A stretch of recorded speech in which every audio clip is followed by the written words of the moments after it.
Lynette Sheard. I am a director at the Mental Health Association in New Jersey, as well as a community education coordinator. And it is my honor to have this opportunity to talk to Heather Elizabeth LeClaire, who's going to talk about the Covenant House 2021 virtual sleep out. As I mentioned before, now that we are officially begun, could you imagine in the midst of a pandemic, in the midst of social distancing, in the midst of food insecurity, in the midst of people not knowing if they're going to have a job, in the midst of people risking their lives to stay at a job, not having opportunities, not having a prom, not there's so many changes this year. The weather, these last couple of weeks, if you live in New York or New Jersey, you know that we've been snowbound. We've kind of gotten used to it now, but could you imagine on top of that, on top of everything that's happening, racism, the disparity, the lack of access to services, the limited services available, people grieving.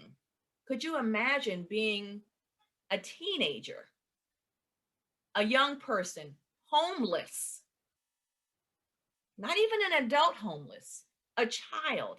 Look at your children, your grandchildren, your nieces, your nephews, and some of you just, could you imagine their faces, their bodies on the ground because they had no other option, because they did not have the resources, or were too afraid to ask, or didn't even have the transportation to get to the resources that they would need? Could you imagine? That's what we're talking about today. Imagine what that does to the psyche of a young person, how traumatic that could be. So my guest is going to connect all these dots and give you a reason, a how you can support.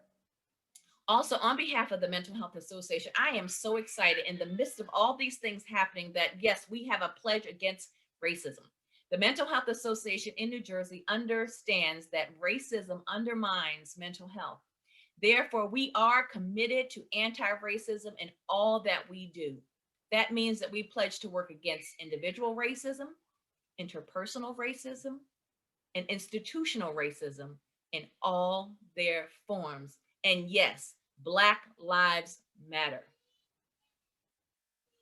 Also, on behalf of the Mental Health Association in New Jersey, I just want to remind all of you that we are providing information and want to be a resource for anyone who is seeking the vaccine. We always include the website, but also because people want to talk to a live person, here's the number here.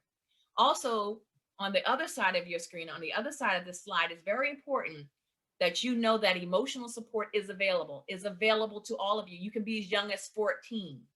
We have a call line. We have a text line that's available 7 days a week, 8 a.m.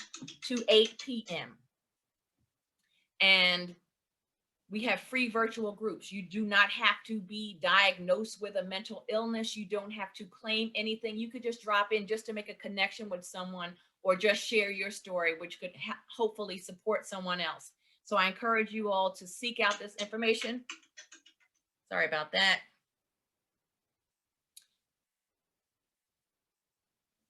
Also, keeping in line with what we are doing, why we are here, you're going to meet Heather. And she's so passionate. We're going to be fast friends because that passion is just so infectious. And she makes you care. If you didn't care before, not if you didn't care, but if you weren't thinking about it, because there's so many things going on, if it wasn't intentionally on your radar, it's going to be after today. So I want to share some information with you.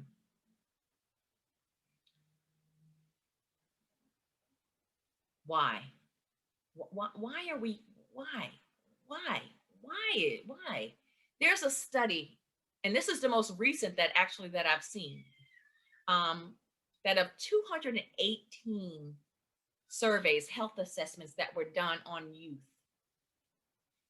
homeless youth, 154 clients, consumers, people we serve,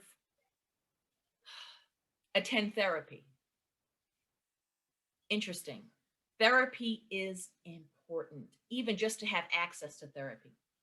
79% had a mental health diagnosis. And you know what that is? What mental illness is? Let me share it with you on behalf of the Mental Health Association in New Jersey. First of all, there's no such thing as normal. It's what's normal for you.